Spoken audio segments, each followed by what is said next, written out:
ఏసంటే ఎవరో తెలుసా, ప్రేమంటే ఎవరో తెలుసా, దేవుడంటే ఎవరో తెలుసా, త్యాగమంటే ఎవరో తెలుసా.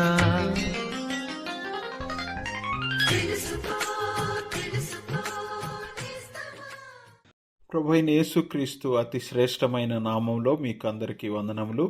పరిశుద్ధ గ్రంథమైన బైబిల్ నందు యోహాను సువార్త 17వ అధ్యాయము 14వ వచనంలో మనం ఈ విధముగా చదువుచున్నాం. వారికి నీ వాక్యం ఇచ్చి ఉన్నాను, నేను లోక సంబంధిని కానట్టు వారును లోక సంబంధులు కారు గనుక లోకము వారిని ద్వేషించును.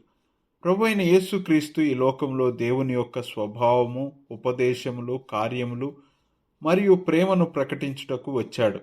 అయితే పాపమును బట్టి మనుష్యుడు దేవుని ద్వేషించి ఎప్పుడూ పరలోకపు మాటలపై మనస్సును ఉంచలేదు. ఎందుకంటే పాపమును బట్టి మనుష్యులు శరీరం యొక్కయు మనస్సు యొక్కయు కోర్కెలు తీర్చుకొనుటకు ఇష్టపడుతున్నారు.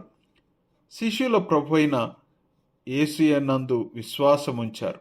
నేడు కూడా మీరు ప్రభువైన యేసునందు విశ్వాసముంచి ఆయనను మీ జీవితంలో ప్రభువుగాను రక్షకునిగాను స్వీకరించి రక్షణ పొందవచ్చును మరియు ఆయనకు శిష్యులుగా అవ్వవచ్చును. వారు ఈ లోకమునకు చెందినవారు కారు గాని దేవుని పిల్లలగుదురు.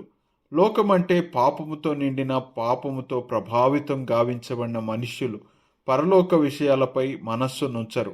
వారు ద్వేషముంచుతారు, తిరస్కరిస్తారు.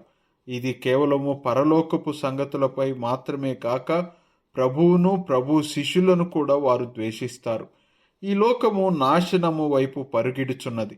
ప్రభు ఈ లోకములో మనుష్యులను ఇట్టి నాశనము నుండి తప్పించుటకు వచ్చాడు. మీరు కూడా ప్రభువైన యేసునందు విశ్వాసముంచి రాబోవు నాశనము నుండి తప్పించబడాలని అనునదియే దేవునికి మేము చేయు ప్రార్థనయై ఉన్నది.